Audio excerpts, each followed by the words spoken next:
to time, we are privileged when people interested in the cause of education, contributed by reading, join us even for a small time in order to share their valuable experience and add to the knowledge base of this school and its students. Today is one such occasion when we are joined by Ms. Wendy Ghair as our guest speaker for the day. Ms. Wendy has a master's degree in library sciences from San Jose State University and a bachelor's degree from University of North Carolina. She is an educator with experience of teaching students in library and in classroom and is passionate about reading. She is currently with the American Embassy School at Delhi since 2014. I extend a hearty welcome to Ms. Ghair. Thank you so much, James. I am so happy to be here and to see you all on screens here. Sitting at my computer in my kitchen, and my son, who's in grade 6, came behind me and he saw this slide on my computer and he was joking with me and he said, "Mom, why is reading important?" And I turned the question back around to him and I said, "You tell me why reading is important." And you know, my son is an avid reader. He reads about an hour every day on his own. He loves to read. He devours books. But he didn't have a good answer for this. He couldn't think of an answer. And I thought, I wonder how many students don't really know why reading is important. We might do it because we're told to do it. And we might do it because we want to do it, but we don't know why. So let's explore some of these reasons. Reading entertains us. That's easy, right? It lets us be swept away to new lands. It gives us a break. Sometimes if things get hard in life, it's easy to go curl up with a book. It helps us maintain our language. We can read in any language that we can speak or read. My main language, my home language is English. I speak some Spanish, so I might read in Spanish sometimes, and that will help me develop my Spanish skills. But reading in English also helps me still, as an adult, develop my English skills. It lets us learn new things, and it helps us to keep good habits going. I love learning new things. I love embracing new ideas. If I don't know how to do something, I look up, maybe even on my phone, some directions and learn how to do that. That's still reading. And then good habits. Think about learning to ride a bike. It's hard to learn, but once you learn it, it's easy. And if you don't keep doing it, when you get to be old like me, will you be able to ride a bike as well? Probably not, right? So you want to keep doing it so that you continue to be good at it and it continues to be something that you enjoy. So reading can sweep us to other places, but I want to think a moment about these habits and these skills because reading supports us as learners as well.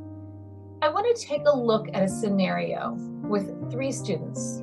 We're going to take a look at this first student right here. This first student only reads 1 minute a day. The student does not enjoy reading, or the student doesn't have time to read. Maybe they're involved in after-school activities and homework and classes and other things. So they really only read 1 minute a day. In a school year that is 180 days, that student is only reading 180 minutes. That's not a lot. You want to know how much that is? That's only 3 hours in a whole school year. My friends, you probably could read 3 hours in one day. This student can only read 3 hours in one whole school year. That's only 8,000 words per year. And I found that number and I thought, I wonder what book is 8,000 pages.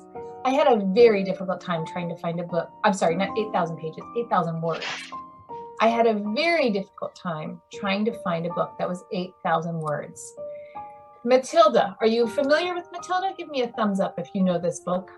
Yep, by Roald Dahl. This book is about 40,000 words. So 8,000 words is only about this much of the book That is not a lot, is it? That's a very little amount in a whole school year. You probably read much more than this, don't you?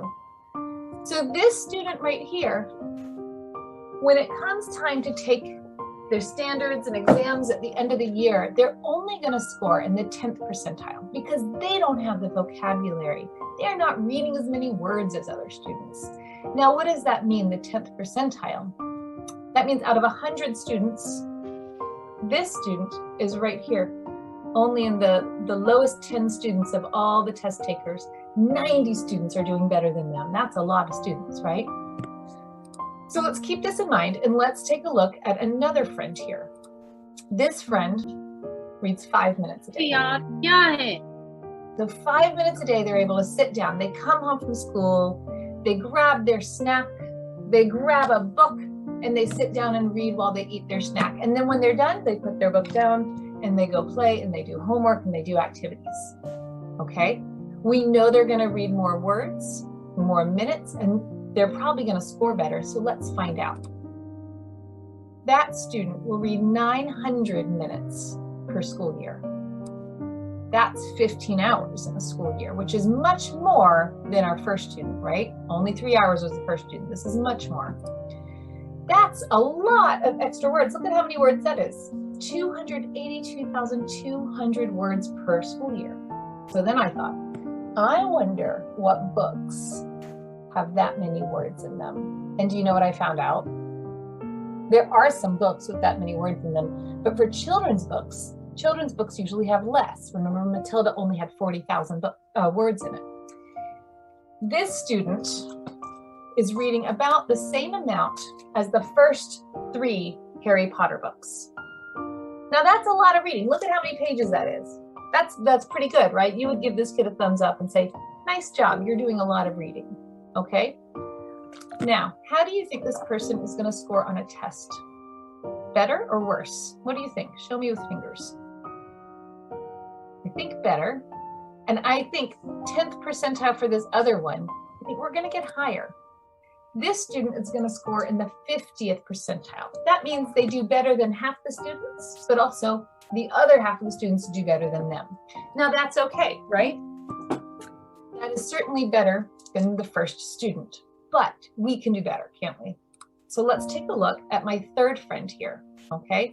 My third friend here reads 20 minutes a day, which means they go home, they do their maths, they do their language, they do their football practice, their cricket practice, and then they have dinner and wash up. And when they go to bed, they're reading for 20 minutes at bedtime, okay? Look at how many minutes per school year that is, 3,600 minutes per school year. That's 60 hours. That's a lot of hours. If you were reading 60 hours in a school week, you'd be reading all day, every day, pretty much. That's 1,800,000 words per year. Wow, look at the difference between this student and our first student. That's a huge, huge difference of words that they're reading. Well, if we know they're reading more words, how do you think their vocabulary is growing? It's going to be growing a lot, right? And that's going to result, in some higher test scores. Think of how many books this child is reading with 1,800,000 words. That's a lot of Harry Potter books, isn't it? That's a lot if you're doing the math. This student would score in the 90th percentile. That means out of 100 students taking a test, this student is one of the top students. That's a pretty big deal. It's not because they're studying, it's not because they're doing all of that, it's because they're reading and they're learning new words and they're thinking about the stories as they're reading and they're processing through all of that good information, and they're becoming stronger with their vocabulary and all of their literacy skills. Teachers, this was taken from a study done in 1987 by Nagy and Herman. If you want to Google that, it's a pretty famous study and there are some pretty powerful charts that I think a lot of parents often need to see how important that 20 minutes of reading a day is. Students, what do you think? Is it best to read 20 minutes a day, or is it best to read 1 minute a day? I think this answer is easy, right? 20 minutes a day. And it's something you enjoy doing. So let's do it, right? Okay, so if we think back, we think of all the data we just saw, those 3 students, that might convince us that reading is important. Making time for reading will not only support our reading and our learning, but it can be fun too. Ultimately, we make a choice about why we read, right? Reading's important. Why are we reading? So some people do read to be entertained. Some people do read to learn new things. Maybe some people do read to maintain their language and improve their vocabulary. I want you to take a moment in your notebook. I want you to write down, why is reading important to you? Not to your parents, not to your teachers, but to you. Why do you like reading? So everyone's got your pencil, your pen, you've got your notebook. I want you to take a note and tell me why reading is important to you. I'm going to write down the same. Grab my notebook.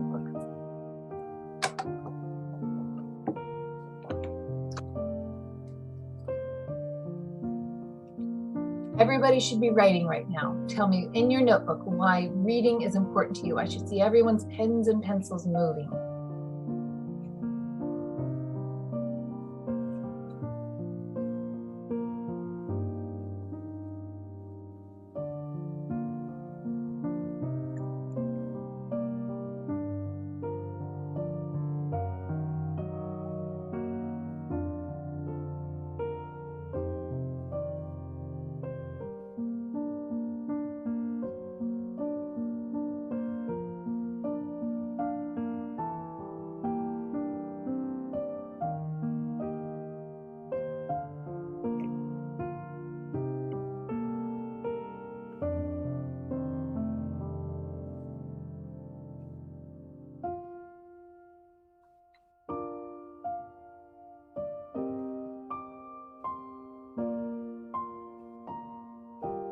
While you're writing, my friends, I'm going to go back to this other slide so that you can see some of these other, let's see if I can do this.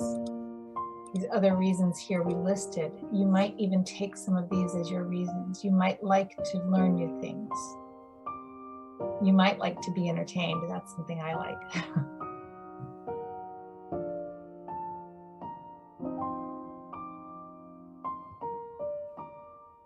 I see some friends showing me their screens. Thank you so much. I love that. The vocabulary and learning new things. Great. Thank you.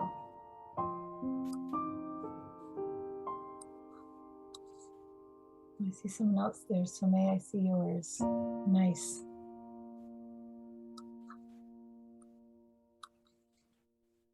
When we think about why things are important to us, it helps us put a value on them, and it helps us consider, why we want to do it, right? All right, let's go ahead and finish the sentence you're writing, my friends, and put eyes back up on here. Wendy ma'am?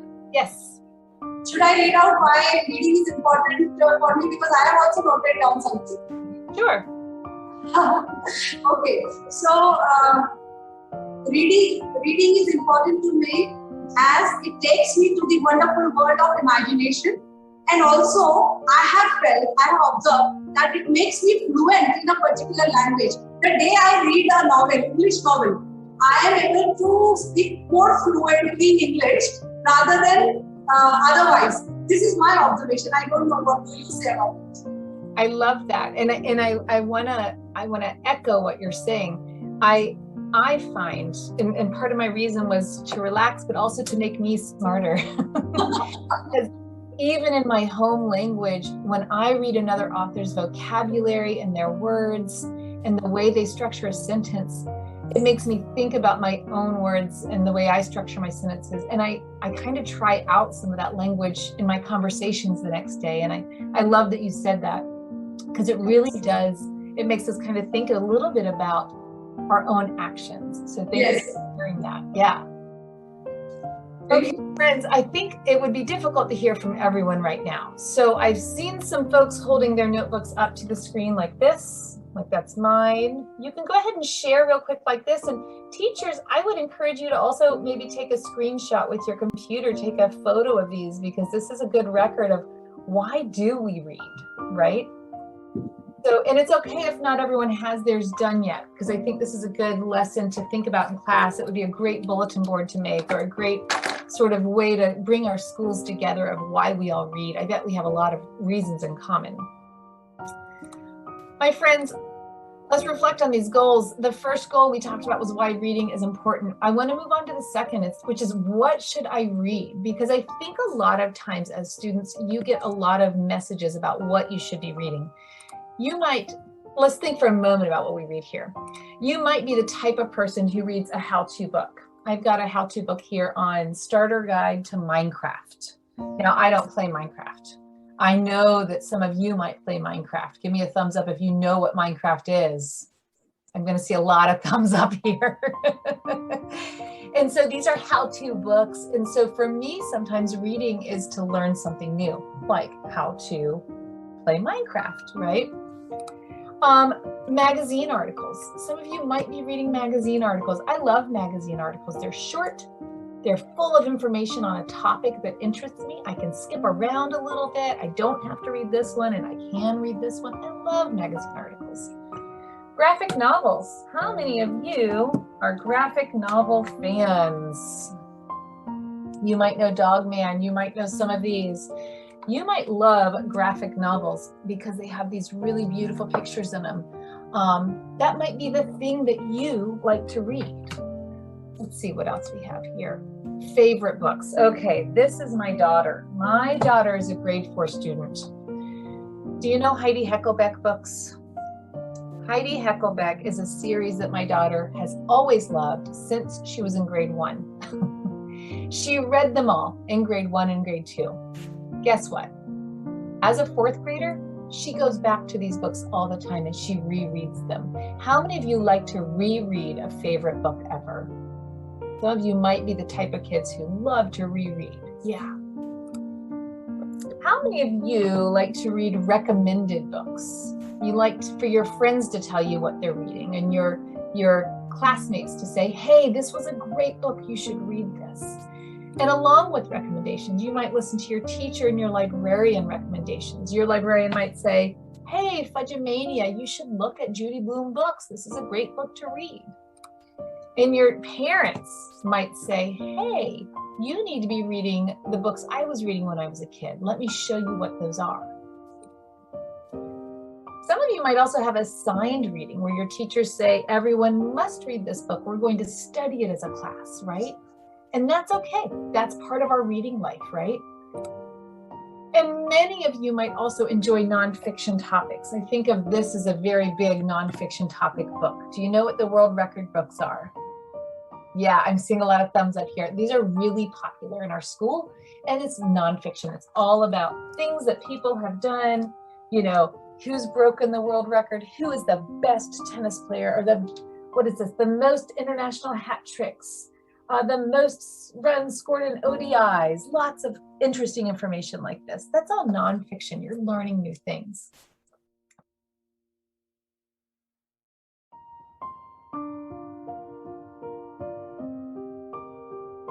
This book she goes back to all the time. But you know what? It's allowing her to do something. It's allowing her to be comfortable with the story. It's allowing her to practice her dialogue, her inflection with her voice. It's allowing her to practice the literacy skills because she doesn't have to think about the words she's reading. Is it challenging her in some ways? Yes. Is it challenging her vocabulary? No. No. So if she graduates to a different book, such as this one, this is going to challenge her in many ways. Right now, it might be too hard for her. If she opens it, she might be able to read all of these words, but she might not fully understand what she's reading. And it's important that you're understanding what you're reading, right? So if you gave me a big textbook that doctors use to study when they're taking their medical school, what should you read? I hope that we have many more such sessions in future. And thank you all my dear students for your keen participation. Everybody coming into one frame was a great experience. I love it. Ma'am, on behalf of Bal Bharti Parivar, I would begin by thanking Ms. Wendy Geyer, who has kindly taken her time off for this webinar. Her wonderful inputs have enthused us all for exploring the wonderful world of books a little more. It is also the occasion to appreciate and acknowledge the wisdom and guidance provided by the head of our Bal Bharti Noida Parivar, our principal, Ms. Asha Prabhakar, and the entire team behind this webinar to make this cause a success.